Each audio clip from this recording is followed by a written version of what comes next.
A call to resolve public sector pay talks, and Rushabangu Fund faces compensation claims.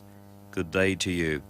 The Public Service Minister Lindiwe Sisulu has called on state negotiators and unions to return to the bargaining council to resolve the public sector pay talks. She's indicated that state negotiators are available to resume talks on Monday.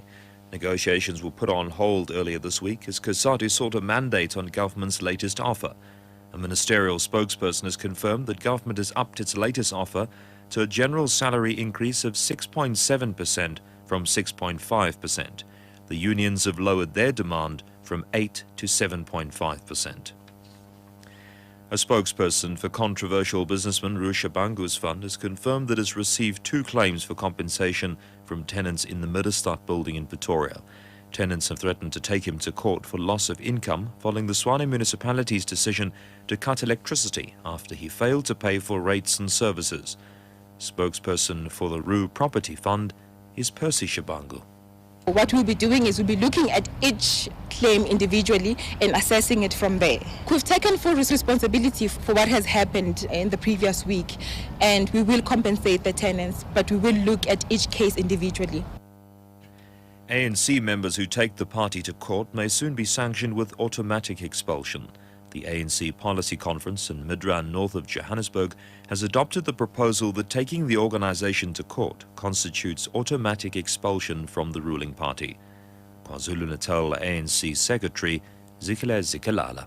We have been very worried seeing in other provinces people taking the ANC to court. We believe that the ANC have sufficient processes to resolve its challenges through internal processes. So we have resolved that anyone who takes the ANC to court would have expelled himself from the organization. And that's a matter that does not need a prolonged process of disciplinary action. Once you take the ANC to court, you shall have expelled yourself from the ANC. The DA has criticised the law prohibiting the selling of RDP houses until the beneficiary has stayed in it for 8 years. Western Cape Human Settlements Minister Nkosi Madikezela says the selling of these houses happens informally and therefore it becomes difficult to trace them. He was addressing a DA housing summit in Johannesburg.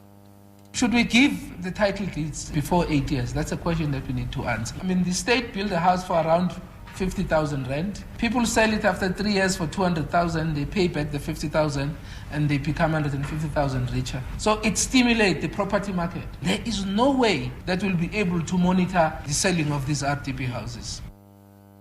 More than 100 people have been arrested in Botshabelo, east of Bloemfontein, after residents looted and destroyed foreign-owned shops. Free State Police say they're helping foreigners to evacuate their shops. They say 3 shops were burned down in the protest action. The trouble apparently started after the local metro started removing hawkers from a shopping centre. A Saudi women's campaign group has urged women to drive today in the latest effort to overturn a ban on female drivers in the country. There's no formal law stopping women from driving in Saudi Arabia. However, they're not allowed licenses and can be arrested if found driving. Today's event is to mark a year since the biggest demonstration for more than 20 years against the ban. Mana Al-Sharif is one of those leading the campaign. Women's rights became a hot topic. It was one of the taboos that we cannot touch, but not anymore. And more people are realizing there is a problem. Once you realize there is a problem and becomes a hot topic to talk about, I think this is the start.